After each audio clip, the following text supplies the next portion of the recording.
Juan capítulo 1. Y damos la bienvenida a las visitas que están en medio nuestro, a Iglesia Bíblica Metro. Gracias por estar aquí. Creemos que el mejor lugar no es un domingo, no es el mall, no es la playa, es estar ante la palabra del Señor. Él está donde Dios está obrando. Y si usted está aquí, Dios está aquí por medio de su palabra.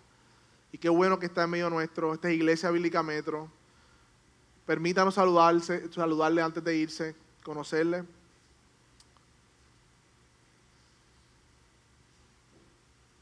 Y nos encontramos, aquellos que están visitándonos en medio nuestro, a una serie expositiva. Esto quiere decir que predicamos la Biblia de manera consecutiva, texto por texto, pasaje por pasaje, hasta que terminemos el libro. Y comenzamos Juan en abril y todavía vamos por el versículo 29. Así que el Señor nos ha concedido esta serie de expositiva de Juan titulada Jesucristo en nuestra vida. Y vamos a leer Juan capítulo 1, versículo del 29 al 34. Para aquellos que toman nota, el tema de la predicación es Jesús es el Cordero de Dios. Vamos a ver tres cosas: un cordero por mi pecado, un testigo divino y un bautismo necesario. Vamos a ver tres cosas: un cordero por mi pecado, un testigo divino y un bautismo necesario. Así que veamos en primer lugar un cordero por mi pecado. Vaya conmigo al versículo 29. Al día siguiente, Juan vio a Jesús que venía hacia él y le dijo: ahí está el Cordero de Dios que quita el pecado del mundo. Jesús ya había sido bautizado. Recuerden que después del bautismo, Mateo nos narra que el Espíritu Santo lo metió con él al desierto para ser probado y tentado. Esto que está pasando aquí, que Juan de momento al otro día ve que Jesús viene hacia él, es luego del bautismo de Jesús y luego de Jesús salir del desierto. Estamos, dice mucho, en uno de los pasajes más importantes de toda la Biblia. Nunca un testimonio más completo de Cristo en la tierra se ha dado que este, dice un comentarista. Ahí está, hablando de Jesús, el Cordero de Dios que quita el pecado del mundo. Y yo sé que para nosotros esto ya es conocido, es un lenguaje que ya nosotros conocemos, Cordero, el pecado, pero es sorprendente para los cristianos del primer siglo y los que leyeron esta carta, escuchar esto por primera vez de la boca de Juan el Bautista hablando de un hombre. Pongámonos por un momento en las sandalias, porque no habían tenis, lo más seguro, del judío del primer siglo. Tratemos de entender la atención que había en ese momento, de que estaban esperando un Mesías en ese momento. Y que aparece Juan el Bautista haciendo bautismo, muchos van a él, quizás están esperando un rey político, quizás están esperando un monarca poderoso que los liberara del yugo de Roma. Algo está pasando porque hay un profeta y por 400 años no había un profeta. Tratemos de imaginarnos qué entendió la primera audiencia cuando escuchó: aquí está el Cordero de Dios que quita el pecado del mundo. Para nosotros es ya familiar, lo cantamos, lo vivimos, lo oramos. Pero por primera vez esta frase estaba siendo escuchada en el primer siglo acerca de un hombre. Y recuerden, mis hermanos, que estas personas tenían las escrituras, el Antiguo Testamento, que estaban los profetas, la ley y los salmos. Y en las escrituras Dios había establecido un sistema sacrificial que servía para cubrir el pecado de los pecadores. Dios había establecido que todo aquel que pecare merece la muerte. Pero Dios proveyó un medio, un sistema sacrificial en el Antiguo Testamento para que por medio de ese sacrificio la muerte no pasara al pecador, sino que muriese un animal. Y por lo menos tres cosas había en la mente de los israelitas con este sistema de sacrificio, muchas más. En primer lugar, el pecado es horrible y merece la muerte. Esto era literalmente un animal indefenso siendo aniquilado, su sangre derramada. Esto es una imagen gráfica de cuán malo es el pecado, y Dios estableció un sistema sacrificial para que Israel estuviese constantemente viendo la maldad del pecado. En segundo lugar, este sistema sacrificial debió dejar impregnado en los corazones del pueblo que Dios es justo y santo y que el pecado tiene que ser pagado. Y que Dios salva por medio de la sustitución. Dios salva por medio de la sustitución. Y en general, cuando leemos el Antiguo Testamento, las ofrendas que traían de animales eran corderos. El cordero era un animal que se traía para ser sacrificado en lugar del pecador. Por ejemplo, en Levíticos 4:33, no tienen que buscarlo, pero sí anótelo. Moisés, recibiendo las instrucciones de lo que le iba a decir a los sacerdotes, dice: pondrá su mano sobre la cabeza de la ofrenda por el pecado, hablando del animal, hará como ofrenda por el pecado en el lugar donde se degüella el holocausto. Entonces el sacerdote tomará con su dedo la sangre de la ofrenda por el pecado y la pondrá sobre los cuernos del altar del holocausto y derramará el resto de la sangre del pie del altar. Sangre de muerte animal. Versículo 35. Luego quitará toda la grasa de la misma, que se quita de la grasa del cordero del sacrificio, las ofrendas de paz, y el sacerdote quemará del altar con ofrendas expiatorias. Mira lo que dice el último hermano. Así el sacerdote hará expiación por el pecado, un cordero era degollado, su sangre era redramada, había perdón de pecados. Así que cuando Juan le dice a Juan el Bautista diciendo: he aquí el Cordero de Dios, está señalando a Jesús como aquella ofrenda final por el pecado, no traída por el hombre, sino que Dios mismo la trajo. En el Antiguo Testamento el hombre debía traer una ofrenda. Pero Juan está diciendo: es Dios mismo, el Padre, que está trayendo una ofrenda por el pecado.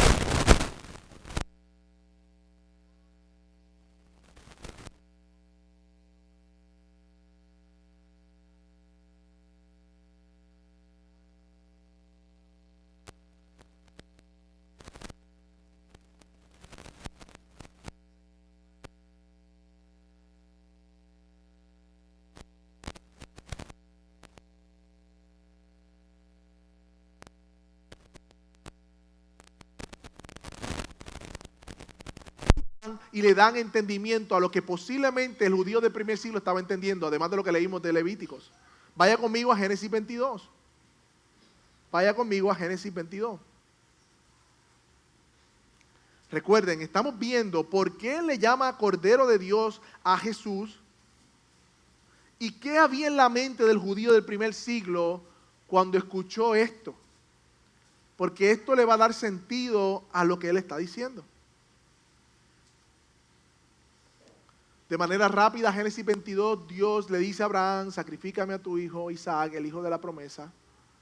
Abraham obedece, se levanta temprano en la mañana y va camino al monte que el Señor le iba a señalar. Versículo 6, vaya conmigo, Génesis 22, versículo 6. Recuerden que el autor de las Escrituras, el primario, es el Espíritu Santo. Y desde Génesis y Apocalipsis Dios nos está enseñando cómo todo nos apunta a Cristo. Versículo 6, tomó Abraham la leña del holocausto y la puso sobre Isaac su hijo, y tomó en su mano fuego y el cuchillo, y los dos iban juntos. Miremos algunas cosas.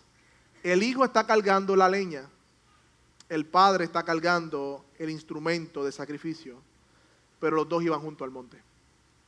Versículo 7. Isaac habló a su padre: Padre mío, y él respondió: aquí estoy, hijo mío. Aquí está el fuego, aquí está la leña, le dijo Isaac, pero ¿dónde está el cordero para el holocausto? Miremos el tono de amor del padre y del hijo. Padre mío, hijo mío, mire el amor que había entre hijo y padre. Y la pregunta que hace: ¿dónde está el cordero? Si vamos a hacer un sacrificio y tú y yo estamos solos, aquí falta algo. Abraham respondió, y miren esta hermosa profecía que Abraham hace. Versículo 8. Dios proveerá para sí el cordero para el holocausto, hijo mío. Y los dos iban juntos. Abraham ejerció fe y sin saberlo profetizó el pasaje que hoy estamos viendo. Versículo 9, llegaron al lugar donde Dios había dicho, y Abraham edificó allí el altar, arregló la leña, ató a su hijo Isaac y lo puso en el altar sobre la leña. Hermano, Isaac tenía sobre 25 años, era más fuerte que su padre, él estaba siendo puesto y amarrado como si fuera el cordero para ser sacrificado. Él se dejó poner allí. Él no hizo fuerza, él no discutió con su padre, no forcejeó. Él se puso sobre el altar de sacrificio. Versículo 10. Abraham extendió su mano y tomó el cuchillo para sacrificar al hijo, pero el ángel del Señor lo llamó desde el cielo y le dijo, Abraham, Abraham, y él respondió, aquí estoy. Y el ángel le dijo, no extiendas tu mano contra el muchacho ni le hagas daño, porque ahora sé que temes a Dios, que no me has rehusado a tu único. En el momento que se disponía a hacer el sacrificio, en fe sabiendo que como Dios había dado una promesa, lo había de resucitar, como dice Hebreos, el ángel del Señor lo detiene y no permite que sea sacrificado porque era su único. Mire ese lenguaje de nuevo, tu único. Él tenía otro hijo, Ismael. ¿Y por qué él dice tu único? Porque este es el hijo de la promesa donde vendría Cristo.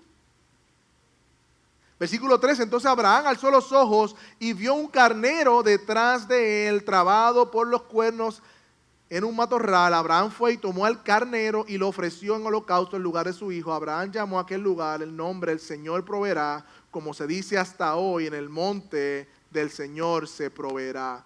Momento. El hijo dijo, ¿dónde está el cordero? Abraham dijo, Dios se proveerá para sí un cordero, pero apareció un carnero.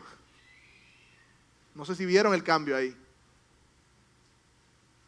Mis hermanos, Dios no le proveyó un cordero a Abraham ahí, sino que le proveyó un cordero a Abraham, porque Abraham estaba profetizando del cordero que Dios proveería, que es Cristo, para el holocausto. De hecho, en ese mismo monte que se le llama el monte de la provisión, Salomón luego construye el templo, y esa es la misma área geográfica donde Cristo fue crucificado. Ese es el monte de la provisión donde Dios proveyó un cordero para el sacrificio que fue su propio hijo. Este es nuestro Señor Jesucristo, el Cordero de Dios que quita el pecado del mundo. Que a diferencia de Isaac, Jesús no fue librado. Dios el Padre llevó a su propio Hijo al holocausto, a Jesucristo, al sacrificio, a la cruz, y no desistió, sino que cumplió el sacrificio. No detuvo su mano, su ira fue derramada completa sobre el mundo. Juan dice, aquí el Cordero de Dios. Pero hay más, mis hermanos, vayamos ahora a Éxodo 12, porque muchos están de acuerdo también que él le dice Cordero por esta escena de Éxodo 12. Si van conmigo a Éxodo 12, se narra la liberación que Dios hizo a su pueblo en medio de Egipto. Nuevamente Dios salva por medio del juicio. Dios salva por medio del juicio. Enjuicia a Egipto, le trae salvación a su pueblo. Miren el capítulo 12, versículo 3 al 7. Es la página 67 de su Biblia. Es la congregacional.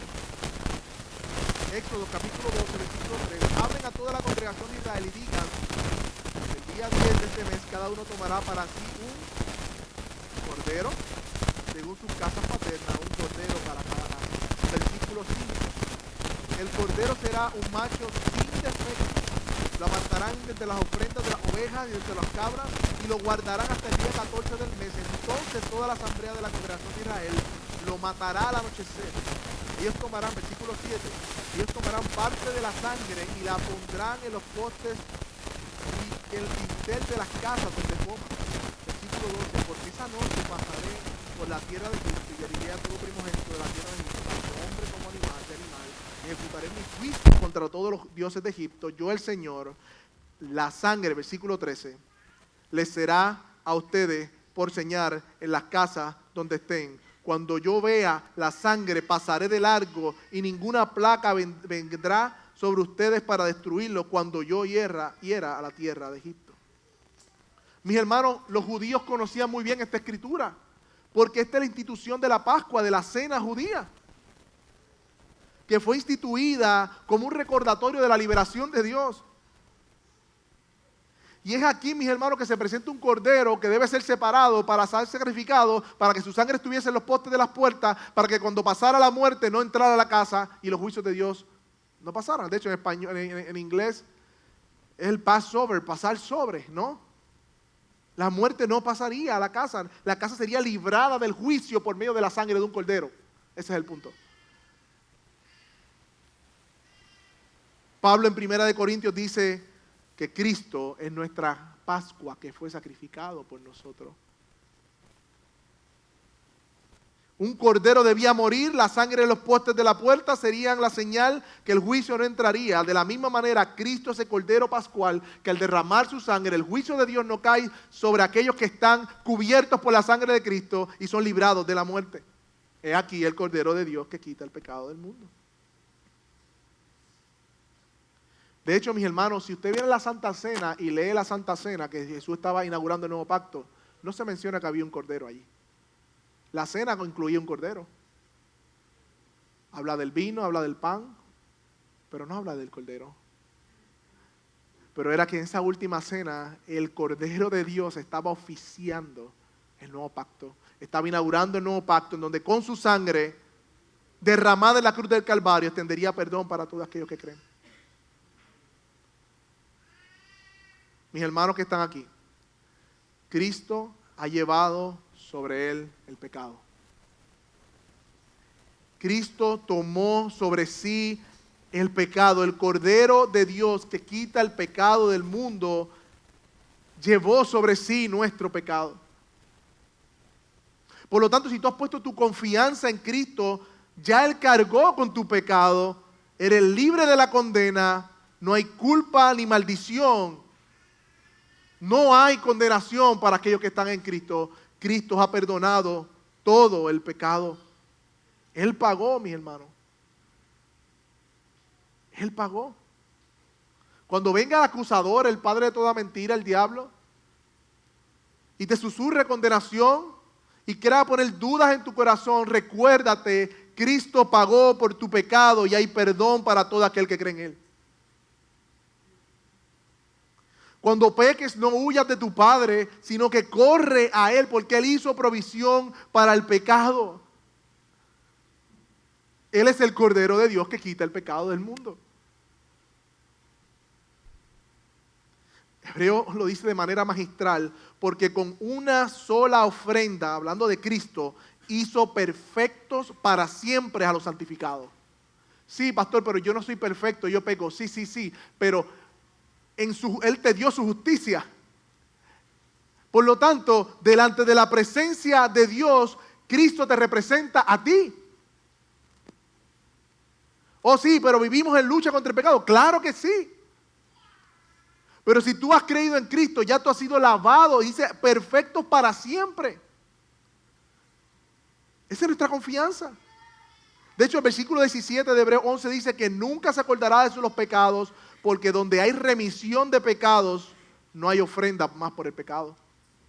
No es que tú haces algo para que Dios te perdone. Tus obras no pueden hacer nada para que Dios te perdone. La única manera que tú puedes recibir el perdón de Dios es confiando en la obra de Cristo y arrepintiéndote de tu moralidad.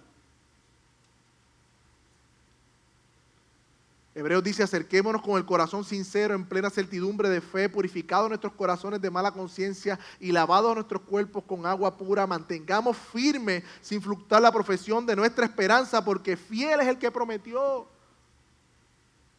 Fiel es el que prometió, iglesia. Pero hay más. Muchos dicen que también se le llama el Cordero por Isaías 53. ¿Recuerda la profecía de Isaías?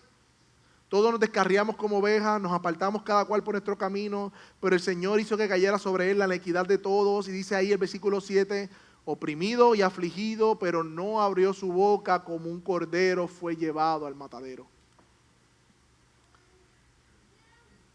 No abrió su boca a pesar de que sí dio respuesta, pero fue sereno, sometió a la voluntad de su padre, no protestó ni discutió, sino que oró y le dijo: Padre, si es posible, pasa de mí esta copa. Y esa copa no fue pasada, y él tomó la copa de la ira de Dios.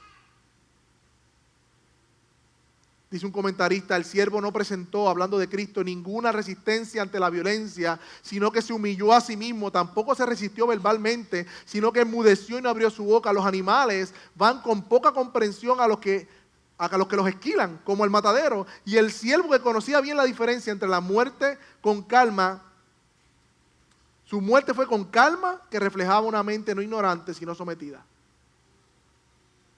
Él fue como un cordero sabiendo que se iba a enfrentar a la ira de Dios.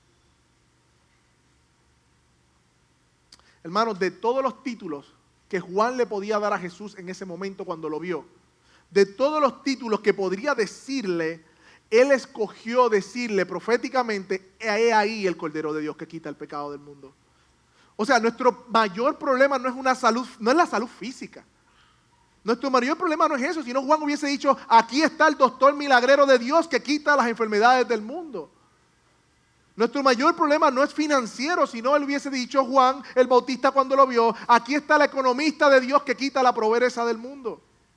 Nuestro mayor problema no es político, sino hubiese dicho Juan: ahí está el gobernante de Dios que pondrá en orden la sociedad y el mundo. Nuestro mayor problema tampoco es emocional o de autoestima, si no hubiese dicho: ahí está el psicólogo de Dios que quita los problemas emocionales del mundo. No, él dijo: aquí está el Cordero de Dios que quita el pecado del mundo, porque ese es el mayor problema que tú y yo teníamos, el pecado. ¿De qué vale irnos sanos, con dinero, con buenas relaciones, con un buen gobierno para el infierno? No vale la pena. Y lamentablemente eso es lo que la gente busca en las iglesias. Bienestar financiero, bienestar emocional, buenas relaciones. Eso está bien chévere. Que me digan: dale para adelante. Pero el mayor problema de cada uno de nosotros es el pecado. Y Cristo vino a quitar el problema del pecado. Él es el Cordero de Dios que quita el pecado del mundo. Ese sigue siendo el problema de hoy. Y por eso como iglesia tenemos que siempre estar enfocados en lo que Dios nos llamó a hacer. Claro que sí, podemos hacer alguna que otra actividad, ayudar a los... Es un llamado a adornar el evangelio con buenas obras, claro que sí. Pero a fin de cuentas, mis hermanos, nuestra misión es la salvación de los perdidos. No queremos barriga llena con infiernos llenos. Queremos el cielo lleno. Aunque lleguemos enfermos. Aunque lleguemos pobres. Pero ¿de qué vale tener una buena vida aquí y una eternidad perdida por siempre? Ofrezcamos a Cristo y la esperanza que solamente puede dar. Y Juan, como buen testigo, versículo 30, vaya conmigo, dice, estamos en Juan ahora nuevamente, Evangelio de Juan, versículo 30, este es aquel a quien yo dije: después de mí viene un hombre que es antes de mí, que era primero que yo. En otras palabras, Juan dice: a pesar de que mi ministerio le precede, yo nací primero que él es primero que yo. Es un hombre, pero es eterno. Ahí está el verbo de Dios. Versículo 31, yo no le conocía, pero para que fuera manifestado a Israel, por eso yo vine bautizando en agua. O sea, Juan anunciaba la venida del Mesías, pero aún no se le había aparecido hasta el momento del bautismo, donde Juan ve la señal y dice: oh, este es el Mesías. Por eso él dice: yo no lo conocía. Y Dios manda a bautizar a Juan el Bautista, porque por medio de ese ministerio de Juan el Bautista bautizando, Jesús se le da a conocer a él. Por eso, en segundo lugar, ya vimos el primer lugar, el Cordero de Dios por mi pecado. Veamos ahora mucho más rápido un testigo divino. Versículo 32. Juan también dio testimonio diciendo: he visto al Espíritu que descendía del cielo como paloma y se posó sobre él. Yo no lo conocía, pero el que me envió a bautizar me dijo en agua, me dijo: aquel sobre quien veas descender el Espíritu y posarse sobre él, este es el que bautiza en el Espíritu Santo. Esto nos dicen varias cosas, estos pasajes. Dios se le reveló a Juan el Bautista y le dijo: hey, va a venir uno que se va a posar el Espíritu Santo sobre él. Ese, cuando tú lo veas, ese es.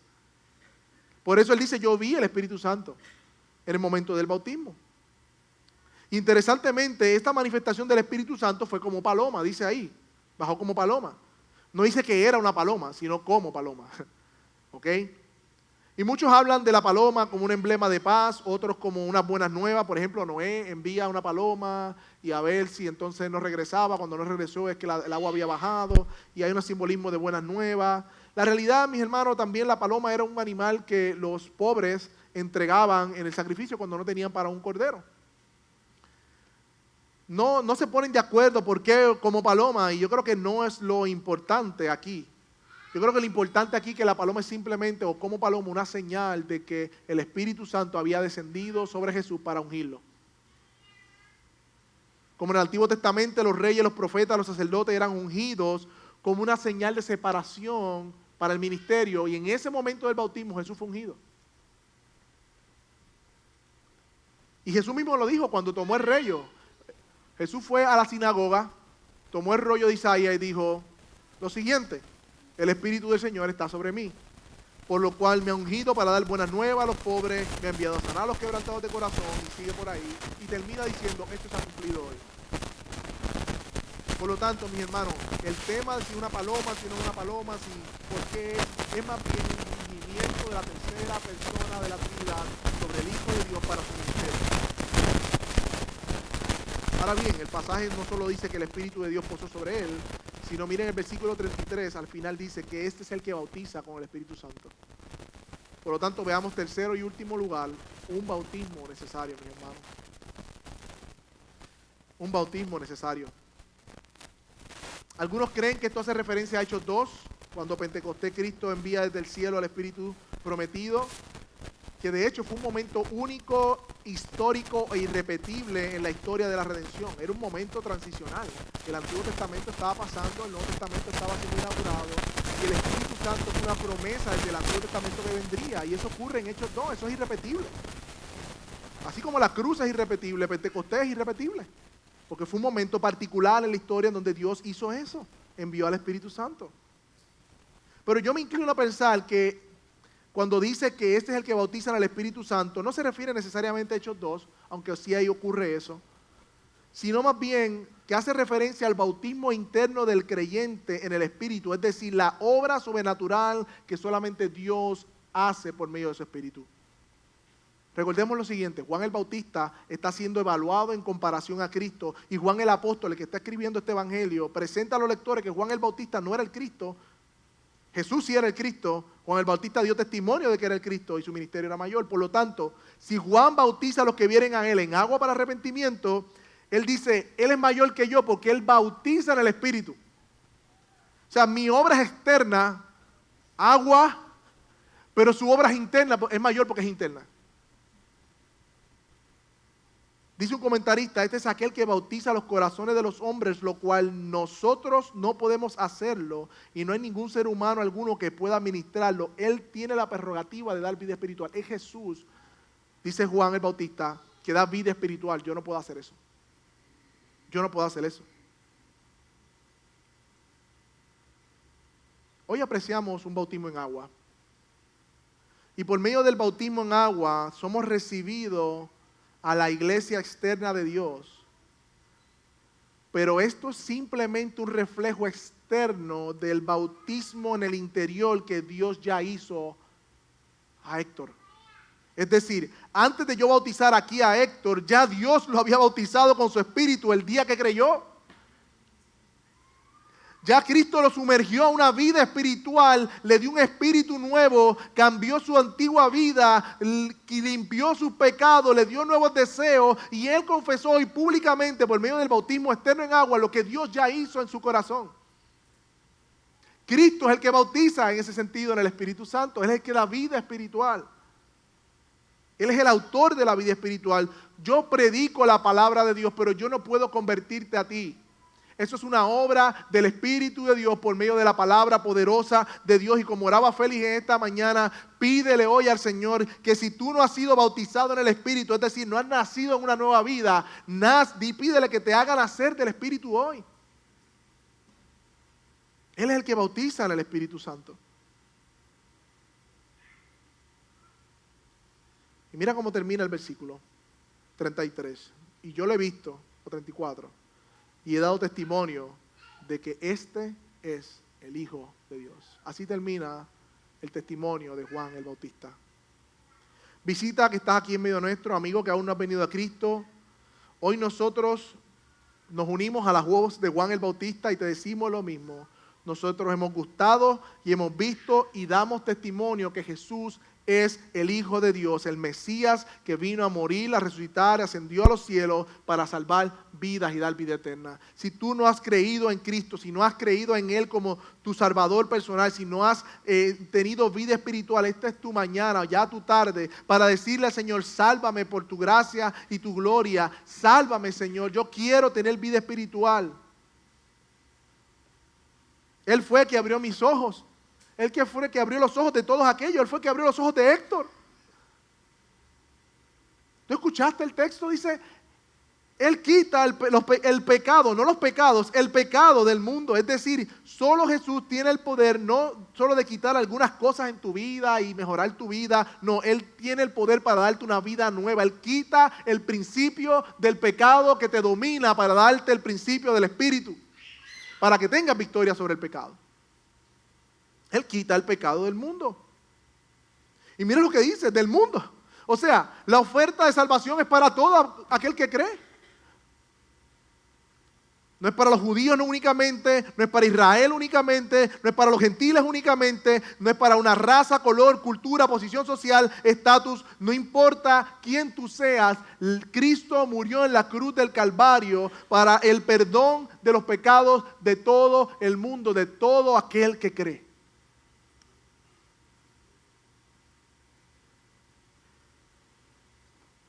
Tú cualificas. Eres un pecador. Y eso te hace cualificado para la salvación. Ven hoy al Señor en arrepentimiento y fe. Iglesia, Cristo quitó el pecado nuestro. No hay condenación para aquellos que estamos en Cristo. Si el diablo te acusa, recuérdale la sangre de la cruz. Cuando caigas en pecado, corre a tu Padre, no te alejes de Él. Hay perdón y gracia en Jesús. Él quita el pecado del mundo. Padre, gracias esta mañana por tu palabra. Gracias, Señor, porque nos regocijamos en ella, Señor. Gracias no solamente porque la vimos, la escuchamos por medio de la predicación, sino que la vimos por medio del testimonio de nuestro hermano Héctor. Oh, Señor, él testificaba de sus pecados y de cómo tú cambiaste su vida. Padre, gracias por el Cordero. Gracias por Cristo, que es nuestra mayor necesidad, Señor. Te ruego, Señor, que tú traigas salvación hoy a tu iglesia. Te complazcas en salvar uno más para tu gloria. Te pido, Señor, que tu iglesia sea animada con esta palabra, al ver a su Salvador allí derramando su sangre por el perdón de nuestros pecados, para vivir vidas santas para ti, Señor. Te necesitamos, Señor. Te necesitamos. Y te rogamos estas cosas en el nombre de Jesús, sabiendo que tuyo es el poder. Amén y amén.